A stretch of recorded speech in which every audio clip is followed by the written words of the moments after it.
तर आज आपण वैभवदा त्यांना भेटलो.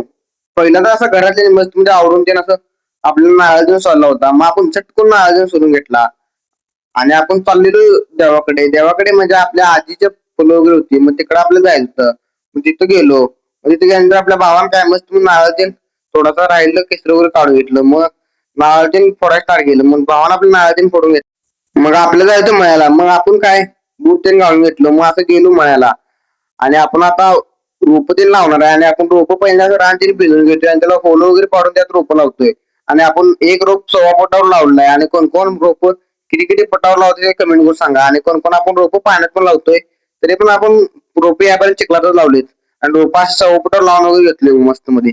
मग तिथनं आपल्या विहिरी जी मोटर तीन जळलेली मग ती मिस्त्री तिने आलते तिने मग मोटर अशी मस्त मध्ये त्याला काय दावतीने मारायचं बांधलं आणि विहिरी सोडली आणि आपल्या विहिरीत आता पाणी वगैरे भरपूर आहे, काय विषय नाही.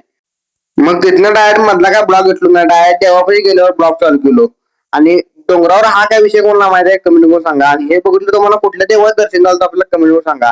आणि वैभवदा रपाटा पिक्चर वगैरे रिलीज वगैरे झालाय 2 तारखेला त्याचा पिक्चर येणार मग त्यांना वगैरे भेटलो मस्त मध्ये.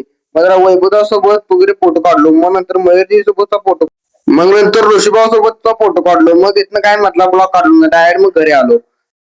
आणि तुम्हाला तर काय माहिती आपण जर आमच्याला बिरोबाला आणि बाळूमाला जातोय त्यामुळे काही विषय नाही हो. आणि तुम्हाला माझ्यासोबत एक घडला किस्सा सांगतो बरं का. आपण दरवेळेस आदमापूरला येऊन बिरोबाला येतोय आणि यावेळेस आपल्याला काही जायचं नाही त्यामुळं आपण स्वतःहून बाळूमाच्या बघ्यात चाललोय. इथनं बघा आमच्या घरापासून 12 किलोमीटर अंतरावर डबळापूर मध्ये बघा. मग तिथनं बघ्यात चालू होतो. मग म्हणला जरा गाड्या जरा खाऊ देऊन गेला कारण मध्ये कुठं बंद पडायला नको. मग तिथनं पोहोचलो डप्पापूर गावात. डप्पापूर गावात पोहोचल्यानंतर आपण मग डप्पापूर गावात फक्त 4 किलोमीटर अंतर होतो. मग गेलो तर ज्या गावात बघा वगैरे होतं त्या गावात मग गेलो पहिल्यांदा गावात दर्शन त्यांनी घेतलं. मग दर्शन त्यांनी घेऊन निघालतो आपण. म्हणजे जरा महाप्रसाद त्यांनी केला पण आपण काय महाप्रसाद घेतला ब्लॉक घेतलो नाही.